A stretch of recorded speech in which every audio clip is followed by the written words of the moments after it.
অ্যাডামাস বিশ্ববিদ্যালয়ের উদ্যোগে এবং রাইস গ্রুপের সহযোগিতায় আয়োজিত হল প্রতিষ্ঠানের সপ্তাহব্যাপী একম উদযাপনের সমাপনী অনুষ্ঠান।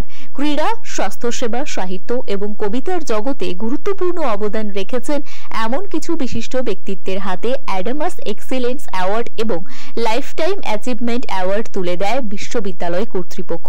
অনুষ্ঠানে উপস্থিত ছিলেন প্রাক্তন Guyanese cricketer sir Clive H Lloyd. ক্রীড়া জগতে অসামান্য অবদানের জন্য তাকে অ্যাডামাস লাইফটাইম অ্যাচিভমেন্ট অ্যাওয়ার্ডে ভূষিত করা হয়। এছাড়াও অনুষ্ঠানে অতিথির আসনে ছিলেন প্রখ্যাত চিকিৎসক এবং রিউম্যাটোলজিস্ট ডক্টর সুকুমার মুখার্জি, প্রখ্যাত সাহিত্যিক শীর্ষেন্দু মুখোপাধ্যায়, বিশিষ্ট কবি জয় গোস্বামী এবং ক্রিকেট অ্যাসোসিয়েশন অফ বেঙ্গল এর প্রেসিডেন্ট স্নেহাশিস গাঙ্গুলি। তাদের উজ্জ্বল উপস্থিতি অনুষ্ঠানকে আরও আকর্ষণীয় করে তোলে। স্বাস্থ্য এবং চিকিৎসা ক্ষেত্রে উল্লেখযোগ্য কৃতিত্বের জন্য অ্যাডামাস এক্সিলেন্স অ্যাওয়ার্ড ভূষিত করা হয় ডক্টর সুকুমার মুখার্জিকে। সাহিত্যে বিশেষ অবদানের জন্য সেই একই পুরস্কার তুলে দেওয়া হয় শীর্ষেন্দু মুখোপাধ্যায়ের হাতে। কবিতা জগতে অনন্য অবদানের জন্য জয় গোস্বামী এবং খেলাধুলায় অসামান্য কৃতিত্বের জন্য অ্যাডামাস এক্সিলেন্স অ্যাওয়ার্ড পান স্নেহাশিস গাঙ্গুলি। তারকা খচিত এই অনুষ্ঠানে বিশেষভাবে নজর কাড়ে প্রখ্যাত সঙ্গীত শিল্পীদ্বয় সৌরেন্দ্র সৌম্যজিতের গান। এছাড়াও চলতি বছরের খেলা ইন্ডিয়া প্রতিযোগিতায় সফল অ্যাডামাসের পড়ুয়াদের সংবর্ধনা জানায় বিশ্ববিদ্যালয় কর্তৃপক্ষ। প্রতিভাবানদের স্বীকৃতি জানানোর এই বিষয়টি ছিল সেই সন্ধ্যার অন্যতম এক আকর্ষণ।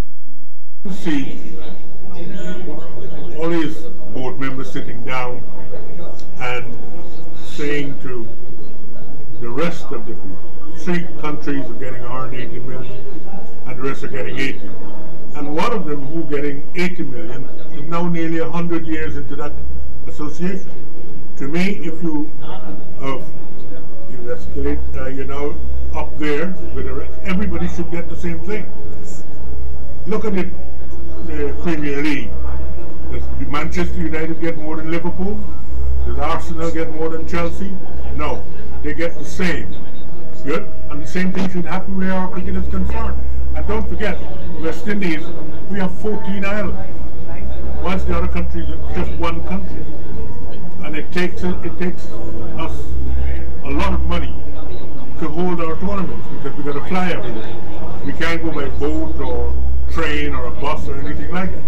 So, to me, everybody should get the same. But if you're the top, you get a little bit more for being there, or number 2, number 3.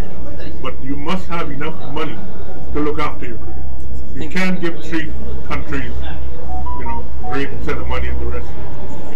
এই দিনটার জন্য সত্যি আমি গর্বিত, কারণ প্রায় 40 বছর 85 সালে যখন আমরা ইনস্টিটিউট শুরু করি, পশ্চিমবঙ্গ তো বটেই, ভারতবর্ষে কখনো চিন্তা ছিল না যে স্কুল কলেজের পড়াশোনার পরে আবার সরকারি চাকরি পাওয়ার জন্য পড়াশোনা করতে হয়।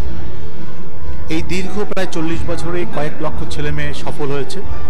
ঠিক সেই রকমভাবে আমাদের উপর দায়িত্ব পড়েছে, কারণ পশ্চিমবঙ্গের অনেক ছেলে মেয়েই গ্র্যাজুয়েশন কমপ্লিট করার পর জীবনে প্রতিষ্ঠিত হওয়ার জন্য যে স্বপ্ন দেখে, সেই স্বপ্নটার উপর নির্ভর করে কিন্তু তারা রাইস এডুকেশনের ওপরে।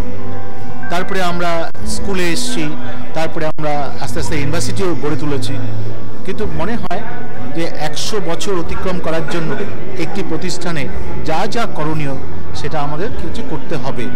আজকেও আমি আমার বক্তৃতায় বলেছি যে পশ্চিমবঙ্গের ইয়াং যে জেনারেশন, তারা ভীষণভাবে ট্যালেন্টেড, সেই সাথে সাথে তারা প্রতিষ্ঠার জন্য যে পরিবেশ দরকার, যে সাহায্য দরকার, সেটা যদি আমার প্রত্যন্ত গ্রামে পৌঁছে দিতে পারি, তাহলে কিন্তু আরও অনেক বেশি সাফল্য আসবে।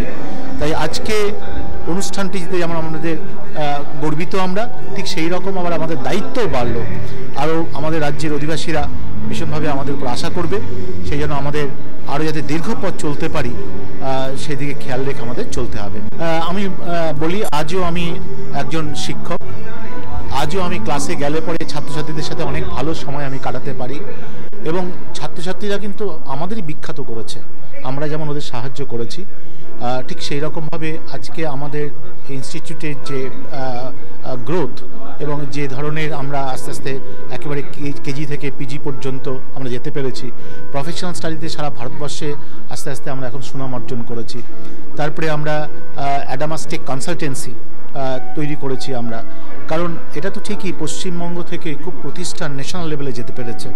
আমাদের এখন গন্তব্য হচ্ছে কীভাবে আমরা ন্যাশনাল লেভেলে যাব এবং ন্যাশনাল লেভেল থেকে আস্তে আস্তে কীভাবে আমরা ইন্টারন্যাশনাল লেভেলে যাব, সেই উপলক্ষে আমাদের অ্যাডামাস কনসালটেন্সি অফিস খোলা হয়েছে লন্ডনে, সান ফ্রান্সিসকোতে আমরা খুলছি। তাই আমরা সত্যি কৃতজ্ঞ। Bureau report, channel 10।